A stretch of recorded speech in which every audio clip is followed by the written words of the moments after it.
You read the Bible? That's dumb. A little bit. Well, I'm gonna tell you a story in the Bible, right? It was They wanted money, and God was like, "I'm gonna give you talents," right? It was three people, right? God gave them talent. God gave the first person talent. He gave them 3 talents. Gave the other person 5 talents. Gave the other person 1 talent, right? God came back, and it was a king, but we're gonna say God. He came back and said, "What you do with your talents?" He said, "Well, I took my 3 talents and I made 10." He said, "You did good. You go on." He said, "Other guys, what you do with your talents?" He said, "Well, you gave me 5. I took them 5 talents and I made 13." They said, "Well, you did good."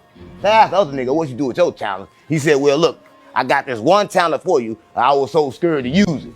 You know what God did? Punished. Nah, took his talent and everything else he had. Stop playing on me. So if you don't use it, you lose it. That's what I got. So I gotta use all my talents. What are your talents? I'm a demon slayer. What the hell is even that? No. I don't believe it. It's not possible.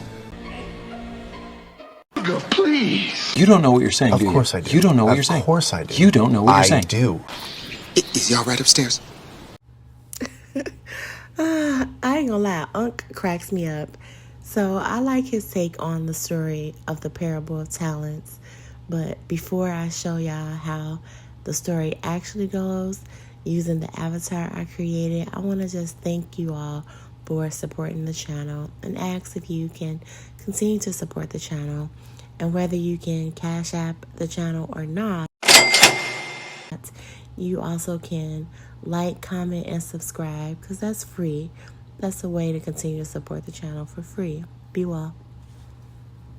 The story of God and the men with talents is a parable found in the Bible, specifically in the Gospel of Matthew, chapter 25, verses 14-30. This parable is often called the parable of the talents. In the story, Jesus tells of a master who is preparing to go on a journey. Before he leaves, he entrusts his servants with his property, giving each one a certain amount of talents, a form of money. The master gives different amounts based on each servant's ability. To one servant, he gives 5 talents. To another, he gives 2 talents. To a third, he gives 1 talent. The servants are expected to use these talents wisely and invest them while the master is away. The first 2 servants put their talents to work, doubling the amount they were given. The one who received 5 talents gains 5 more, and the one who received 2 talents gains 2 more. However, the third servant, who received just 1 talent, buries it in the ground, fearing that if he lost it, he would be punished by the master. When the master returns, he praises the first 2 servants for their faithfulness and rewards them, saying that they have been faithful with little and will be entrusted with much more. But the third servant is scolded for his laziness and fear. The master takes the 1 talent from him and gives it to the servant who has 10 talents. The third servant is cast out into the darkness. The moral of the story highlights the idea that God entrusts us with gifts, talents, and responsibilities, and he expects us to use them wisely. Those who make the most of what they've been given will be rewarded, while those who fail to use their gifts may lose them. The parable encourages us to be faithful stewards of what God has provided, and to use our abilities to serve others and fulfill our purposes.